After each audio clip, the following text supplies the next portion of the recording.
자, 2023학년도 2학기 중간과제 비정형 데이터 분석 보겠습니다. 자, 1번, 2번, 3번, 4번 문제까지 있네요. 그렇게 어렵지는 않은 것 같은데 1번 개인정보, 가명정보, 익명정보의 개념을 약술하고 각 개념에 대해 구체적인 교재 외에 독창적인 사례를 들어 설명하시오. 또한 가명정보 활용이 개인에게 미치는 영향에 관해 개인정보 보호의 입장에서 논하시오. 2번 빅데이터 시대에 접어들어 비정형 데이터 분석의 중요성이 부각되는 이유는 무엇인지 기술하고 자신이 비정형 데이터 분석자라고 가정할 때 어떠한 어려움이 예상되며 어떤 해결책을 제시할 수 있을지 독창적으로 논하시오. 3번 다음 보기와 같은 텍스트 데이터가 존재한다고 가정하자. 이 데이터가 맵리듀스 과정의 인풋 데이터라면 이후에 맵리듀스 과정은 어떻게 진행될 것인지 단계별로 도시하고 설명하시오. 단 스플리팅 단계에서 문장 구조에 관계없이 첫 단어부터 시작하여 세 단어씩 나눠진다고 가정하고 대소문자는 구별하지 않음. 4번 아래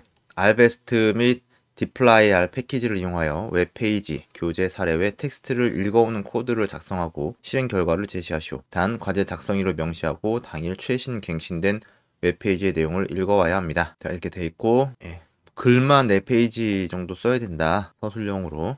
이제 공부를 하면은 크게 어렵지는 않은 것 같고요. 이거 개인적인 내용 그냥 쓰는 거고 이것도 마찬가지고 독창적으로 쓰라고 했으니까. 이것도 그 교재에 나와 있는 내용 응용해가지고 풀면은 크게 어렵지 않은데 어려운 거는 뭐냐면 이거 워드 프로세서에다가 이렇게 한글 프로그램에다가 그것을 작성하는 게 어려운 거지. 이거 근데 손으로 써가지고 제출해도 상관없을 것 같아요. 제 생각에는 손으로 그려서 사진 찍어서 여기다가 첨부를 해도 된다. 근데 저는 이거를 다 워드로 한글로 작성을 했죠. 보면은 먼저 개인정보는 성명, 주민번호, 주민등록번호, 전화번호, 주소 등과 같이 개인을 식별할 수 있는 정보를 의미합니다. 개인정보는 개인을 증명하고 보장하면서 권리를 이용하는 데 필요한 정보입니다. 예를 들어 입학, 입사, 시험 응시, 은행 거래, 통신 이용 등 사회적인 활동 영역에서 사용합니다. 하지만 개인정보는 의도하지 않은 제공으로 악용되는 사례가 있으므로 관리에 주의를 기울여야 합니다. 그래서 가명이나 익명을 사용하는 경우가 있습니다. 가명 정보는 개인정보 일부를 삭제하거나 보이지 않게 하여 개인을 식별할 수 없도록 한 개인정보입니다. 가명 정보는 상품을 구매한 영수증에서 신용카드 정보가 모두 보이지 않게 하거나 이름 일부를 삭제하여 기록합니다. 또 가명 정보는 추첨과 같은 행사에 참여한 개인의 정보를 공개적으로 노출할 때 개인 자신만 알아볼 수 있도록 이름의 성씨와 생년월일, 전화번호의 끝 4자리만 표시하는 것을 예로 들 수 있습니다. 익명정보는 개인정보를 모두 삭제하여 개인을 식별할 수 없는 개인정보입니다. 익명정보는 나이, 성별, 지역 등과 같이 개인을 특정할 수 없어서 일반적인 상황을 알 수 있습니다. 익명정보는 언론이나 뉴스에서 어떤 특정인을 대상으로 설명할 때 사용됩니다. 예를 들어 교통사고가 발생했을 때 서울에서 30대 A씨가 운전하는 차량이 앞서 진행하던 차량을 충격했습니다 등처럼 익명정보를 사용할 수 있습니다. 개인정보 보호의 입장에서 가명정보는 적극적으로 활용되어야 합니다. 개인정보는 서비스를 이용하는 상황에서 수집하는 주체에게 권한이 주어지게 됩니다. 예를 들어 개인은 영상 콘텐츠를 시청하기 위해서 유튜브나 넷플릭스, OTT에 회원가입을 해야 합니다. 이때 개인은 개인정보를 제공합니다. 이 밖에도 서비스 이용을 위해 개인은 자신의 개인정보를 제3자에게 제공하는 것에 동의해야 합니다. 이것은 정보 제공에 있어서 형평성에 문제가 있습니다. 즉, 개인은 원하지 않는 대상에게 개인정보를 제공하므로 개인정보를 보호받지 못하게 됩니다. 제3자에게 개인정보를 제공하는 것은 마케팅 활용에 동의한다는 측면이지만 서비스 이용을 대가로 내게 되는 개인정보가 무분별하게 사용될 우려가 있습니다.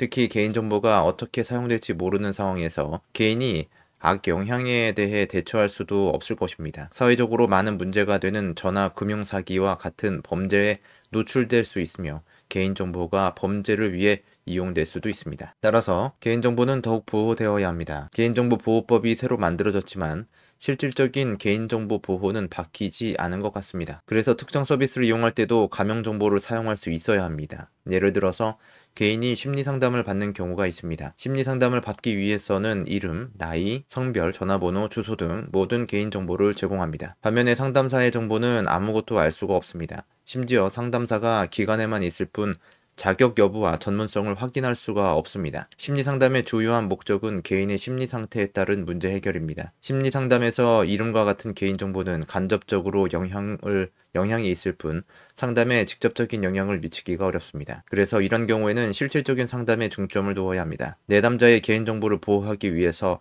가명정보를 사용할 필요가 있는 경우입니다. 이렇게 가명정보를 사용하게 되면 개인정보 활용에 대한 남용을 방지할 수 있고 적극적인 사회활동을 가능하게 할 것입니다. 가명은 개인을 식별할 수 없는 익명보다는 비교적 정보를 확인하는 것에 유리합니다. 가명 정보로 인한 문제 발생 시는 적절한 보안 대책을 통해 개인을 식별할 수 있도록 한다면 보다 적극적으로 서비스를 이용할 수 있고 개인정보를 보호하며 익명성을 제한하여 피해주는 일이 없도록 할 수 있습니다. 이 비정형 데이터는 인류 역사를 혁신적으로 만든 스마트폰의 출현으로 발달한 소셜 네트워크 서비스를 통해서 만들어집니다. 비정형 데이터는 사람들이 다른 사람들과 네트워크를 통해서 소통하고 자신의 일상을 공유하는 과정에서 만들어지는 정보입니다. 이런 정보는 글, 사진, 동영상 등 다양한 형태입니다. 비정형 데이터는 소셜 플랫폼에 등록되는데 페이스북, 트위터, 인스타그램, 유튜브, 블로그 등 SNS가 시작되면서 탄생한 텍스트, 사진 위주였다면 최근에는 넷플릭스, 디즈니 플러스,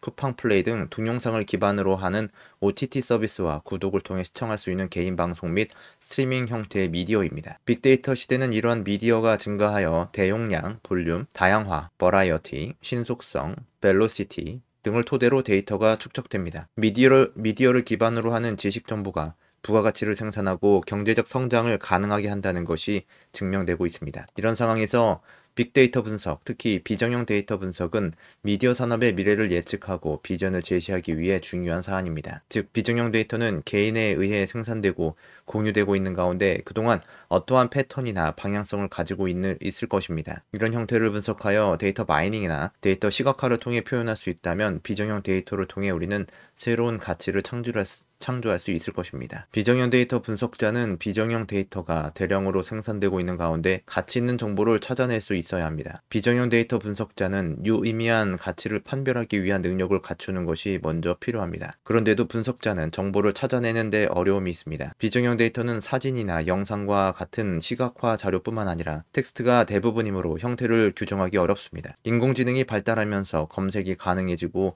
콘텐츠가 담고 있는 내용과 저작권 문제를 표시해주는 정도에까지 왔습니다. 그것은 원형의 자료와 비교하여 유사한 정도를 판단합니다. 문제는 플랫폼에 공유되는 자료들을 모두 탐색할 수 없다는 것입니다. 비정형 데이터를 분류하거나 수집할 때 접근 방법에 따라서 최종적으로 얻게 되는 정보가 달라지며 물리적인 시간상에서도 모든 콘텐츠를 검증할 수 없으므로 비정형 데이터 분석에 한계가 있습니다. 데이터가 정형 데이터처럼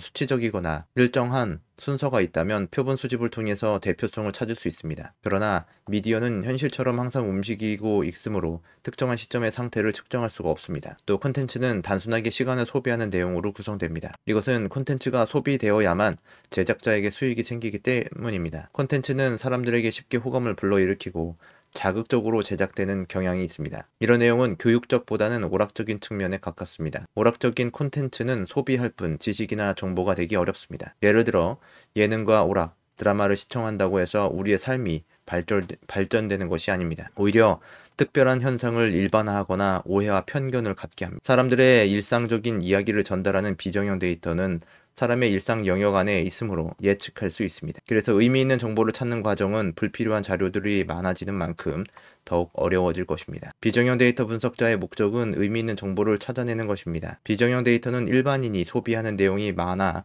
의미 있는 정보를 찾기에 어려운 환경이지만 발전적인 방향의 정보를 찾아야 합니다. 그런데 어떤 정보가 일반인에게 소비되면서 높은 호응을 얻었다고 해서 반드시 의미 있는 정보라고 볼 수는 없습니다. 높은 호응은 흔히 좋아요라는 추천의 표시로 확인할 수 있고 싫어요라는 표시도 할 수 있습니다. 그런데도 사람들의 흥미를 끄는 정보에 접근하는 것은 합리적일 수 있습니다. 또 콘텐츠 이용자들은 댓글이나 리뷰를 남기는 행동을 합니다. 그래서 댓글과 리뷰의 횟수를 측정하고 그 텍스트의 내용을 수집하면 일관성을 찾을 수 있을 것입니다. 공유 플랫폼과 OTT 등은 사용자의 경험을 반영하여 사용자에게 맞는 콘텐츠를 추천합니다. 이처럼 데이터 분석에서도 플랫폼에서 지원하는 의도적인 추천 알고리즘과 관계없이 그 내용에서 일관성을 찾아 노출되지 않은 의미 있는 정보를 함께 찾아낼 수 있을 것입니다. 결국 비정형 데이터 분석자는 의미 있는 정보를 찾기 위해서 물리적인 시간과 공간의 한계를 극복하기 어려우므로 비정형 데이터가 등록되는 플랫폼에서 지원하는 기능을 바탕으로 그 범위 안에서 분석할 수 있을 것입니다. 그 순서는 비정형 데이터 내용을 파악하고 그 콘텐츠에 따른 소비자의 반응을 확인하여 일관성을 분석합니다. 그리고 기존의 비정형 데이터로부터 파생될 수 있는 콘텐츠와 비교 대조하여 노출되지 않은 데이터를 찾습니다. 그 다음 기존의 데이터와 새로운 데이터의 내용을 조합하여 가치를 판단합니다. 이것은 과거 데이터와 현재 데이터의 연결성을 의미하는 것이므로 내재한 중요 정보를 통해 미래 가치를 발견할 수 있을 것입니다. 비정형 데이터 분석, 비정형 데이터 내용 파악, 소비자 반응, 좋아요, 댓글 리뷰 확인, 일관성 분석, 노출되지 않은 비정형 데이터와의 비교, 기존 데이터와 새 데이터를 조합, 미래 가치 판단, 이렇게 간단하게 시각화를 해줍니다. 자, 맵리듀스 과정, 이거는 직접 해보면 되는데 이렇게 나왔어요. 구성은 이렇게 나왔고 좀 복잡하죠. 지금 이 화살표들을 여기다가 하나씩 그려야 되는데 이 과정이 오래 걸리는 과정이라고 보면 됩니다. 이 표 만드는 것도 이거를 이제 표를 이용해 가지고 만든 건데 굳이 이렇게까지 만들 필요는 없을 것 같아요. 이건 뭐 제가 워드 한글 프로그램을 잘 다룰 수 있기 때문에 이렇게 한 거지 굳이 이렇게 할 필요는 없는 것 같고 그냥 손으로 그려서 그거를 사진 찍어서 여기다가 첨부를 해도 괜찮을 것 같아요. 이 내용을 보면 7줄로 이루어진 텍스트를 읽어서 스플리팅 과정을 거쳐 각 행을 분리합니다. 각 행은 세 단어씩 나누어집니다. 매핑 단계에서는 단어들이 키, 밸류 형태로 변환되어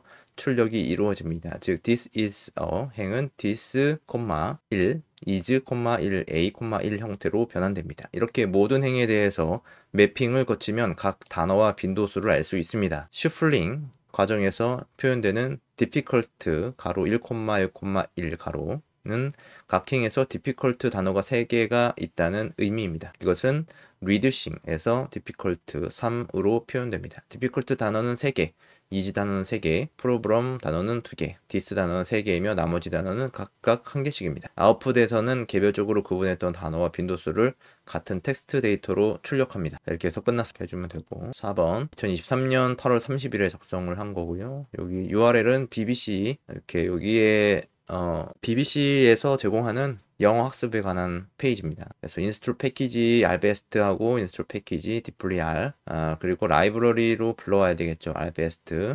그다음에 디플리 R 이건 이제 EXURL 이렇게 한 거죠. 예시의 URL인 거죠. URL을 뭐 그대로 이제 복사를 해준 거고 자 HTML EX 해서 read HTML 해서 EXURL 엔코딩, 인코딩, UTF-8로 인코딩을 해준 거고 HTML, EX 여기에 파이프 연산자 해가지고 바로 연결을 해가지고 HTML, 노드, 텍스트, 이런 이제 함수들을 입력을 해주면 이런 실험 결과를 얻을 수가 있어요. 그러면은 여기 웹사이트에 게시된 거기 소스들을 이렇게 볼 수가 있는 거죠. 이게 텍스트를 긁어올 수가 있는 겁니다. 그래서 캡처해가지고 완료가 됐어요. 간단하죠? 이렇게 해서 비정형 데이터 분석 완료했습니다. 궁금하신 내용은 댓글이나 카톡으로 글 남겨주시면 되겠습니다.